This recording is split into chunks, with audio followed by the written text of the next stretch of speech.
আসসালামু আলাইকুম ওয়া রাহমাতুল্লাহি ওয়া বারাকাতুহু।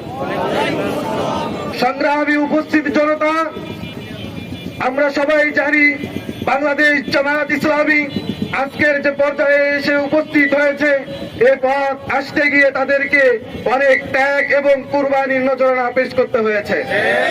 নেতৃবৃন্দকে শাহাদাত বরণ করতে হয়েছে, অসংখ্য কর্মীকে শাহাদাতের নজরানা পেশ করতে হয়েছে। শাহাদাতের এই দীর্ঘ পথ মারিয়ে বিজয়ের দ্বার প্রান্তে এসে পৌঁছেছে বাংলাদেশ জামায়াত ইসলামী। আমরা কি চাই আগামী দিনে বাংলাদেশ জামায়াত ইসলামীর প্রতিনিধি দাঁড়িপাল্লা প্রতীক বিজয় অর্জন করে সংসদে গিয়ে আল কোরআন আল হাদিসের কথা বলুক, সেখানে গিয়ে ন্যায় এবং ইনসাফের কথা বলুক, আত্মমানবতার ভাষা সেখান থেকে উচ্চারিত হবে ইনশাআল্লাহ। এজন্য আমাদের প্রয়োজন হবে শুধুমাত্র একজন প্রার্থী মানুষের দ্বারে দ্বারে গিয়ে পৌঁছাতে পারবে না।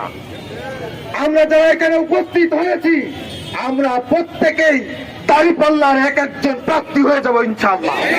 মানুষের দ্বারে দ্বারে পৌঁছে যাব, আমাদের কোনো বিশ্রাম নেই। আমরা বিশ্রাম নেব 12 তারিখে রাতে দাঁড়িপাল্লার বিজয় নিয়ে ইনশাআল্লাহ। দাঁড়িপাল্লার বিজয় হবে।